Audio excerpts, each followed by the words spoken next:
Right now on a special edition of KGW News, a weekend of escalating and deadly conflict after Iran's leader is killed by the U.S. and Israel. We grieve for the true American patriots who have made the ultimate sacrifice. After 47 years, we're going to be free, finally. As some Iranian Americans celebrate the leadership of people, while others across the U.S. denounce the attacks. It was illegal. Congress didn't approve it. And where does Trump stop?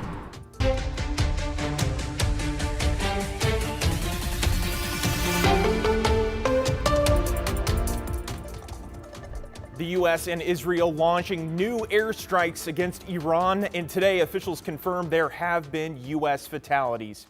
Congress returns tomorrow, and a White House official says lawmakers will get the first set of briefings on Tuesday, as some call for a vote to force the president to get Congress's approval before any further action.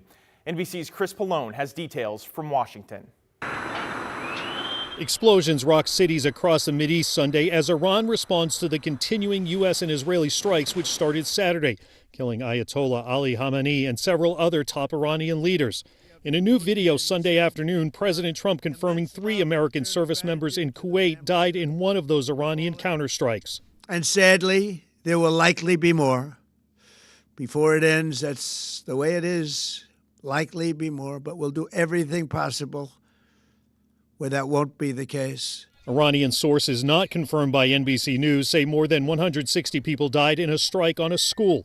On Capitol Hill, Democrats and Republicans split on Operation Epic Fury. But as President Trump said, this is a chance for the Iranian people to rise up and to reclaim their freedom and to chart their own destiny. Khamenei was a brutal dictator, but Americans are not safer today.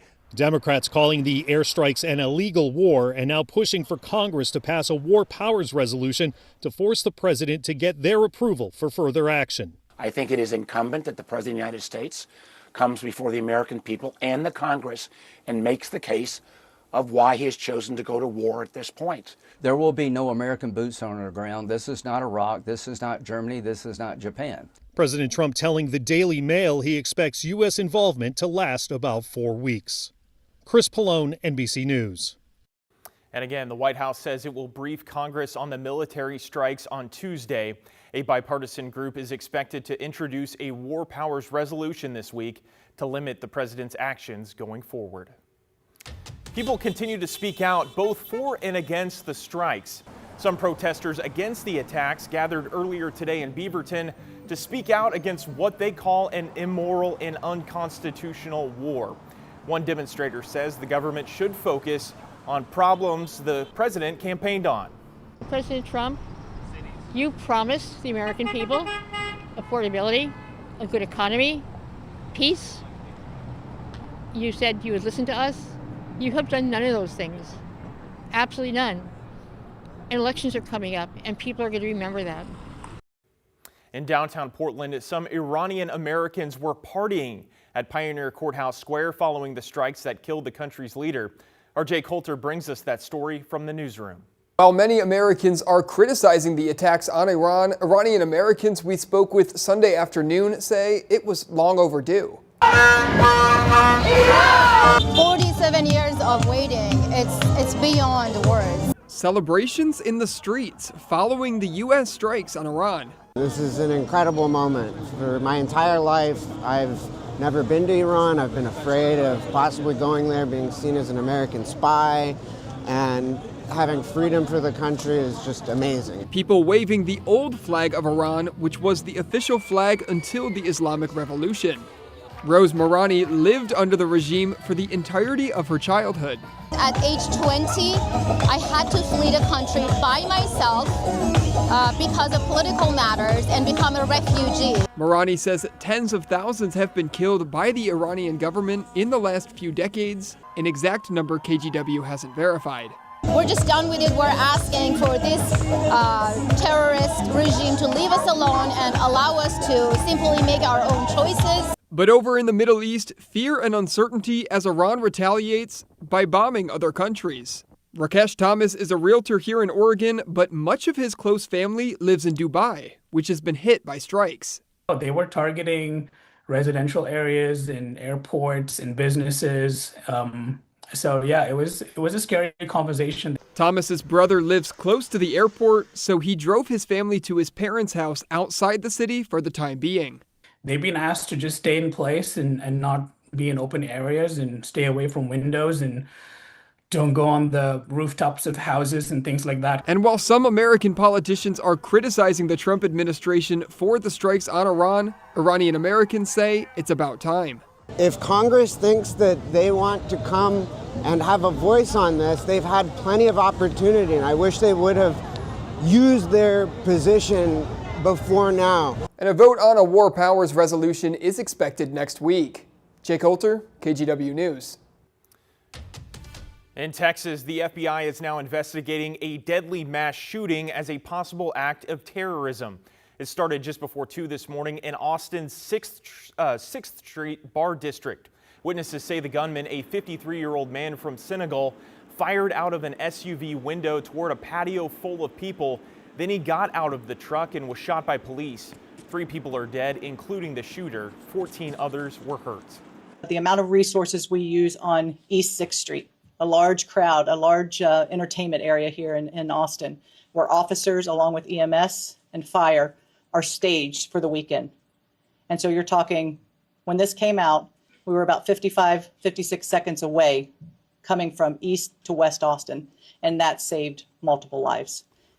The SUV was searched and was not carrying explosives, but special agents say indications in the SUV and on the suspect link him to possible terrorism.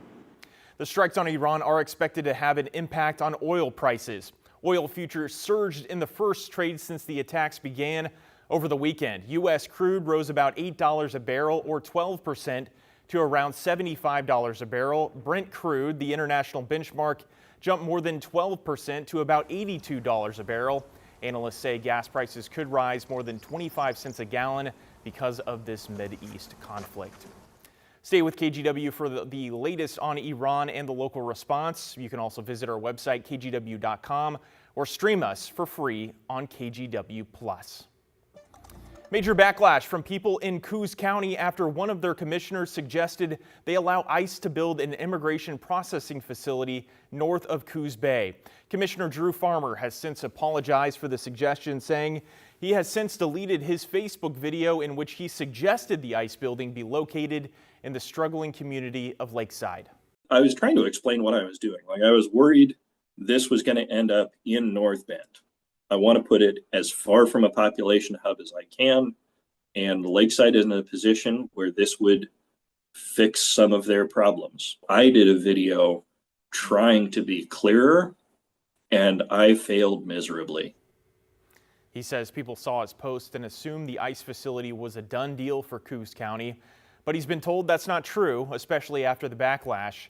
He says a contractor working for the feds, KGW, told him they're scouting locations for a camp or building for up to 315 detainees and staff members. They need an area they can accommodate water, sewer, housing, and air travel for a sudden influx of people. All right, time to switch gears and talk weather, and let's go up to the high country tonight to show you a look of Mount Hood from our Timberline Lodge cam. Or maybe we're going to look out over downtown Portland, actually. There's Timberline Lodge right there. You can see the snow piled up.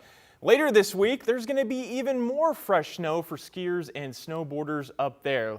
Let's get a first look at your forecast with meteorologist Joe Ranieri. Joe, what's it going to look like in the valley this week? Hey, we're taking you high and low on this Sunday night, the first day of March and the first day of the meteorological winter. And the next couple of days are going to be relatively quiet. Morning clouds, some areas of widespread fog, but a lot of sunshine, at least for tomorrow. Now, you're looking at the radar, you're thinking, we're going to see a lot of sunshine. There's a lot of green on this radar.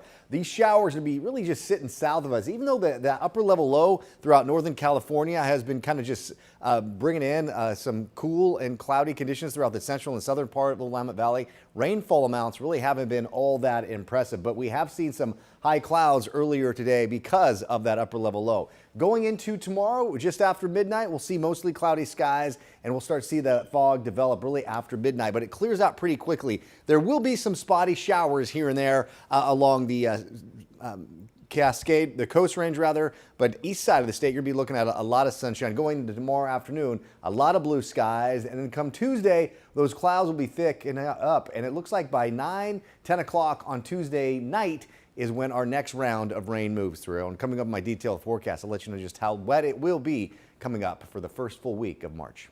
All right, Joe, thanks so much. New tonight, a child is in the hospital after they were hit by a car. It happened outside of Moda Center near North Multnomah and Interstate. The MAX train was shut down during the emergency response, but it was not involved. We don't yet know the child's condition at this point, just that they were breathing when an ambulance arrived.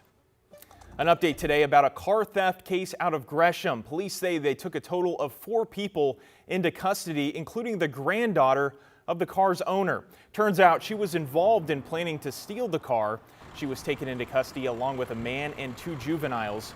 Police chased them for about 20 minutes before they were stopped and arrested. And an update to a DUII mission across Multnomah County. Sheriff's deputies arrested a 20-year-old woman who was allegedly drunk when she crashed into a patrol car. Now, this happened around 11:15 last night at Northeast 162nd in Fremont. Fortunately, no one was hurt. The driver was booked on charges including DUII and reckless endangering. And this happening just a few hours into the mission that was also done in part to honor 2 fallen reserve deputies killed while on duty 33 years ago. In that case, 3 people were killed: Reserve Sergeant Scott Collins, Reserve Deputy Mark Whitehead, and the impaired driver Irvin Vandevort. Police say Vandevort was speeding at more than 100 miles an hour on I-84 when he crossed the median and hit the car with the deputies inside.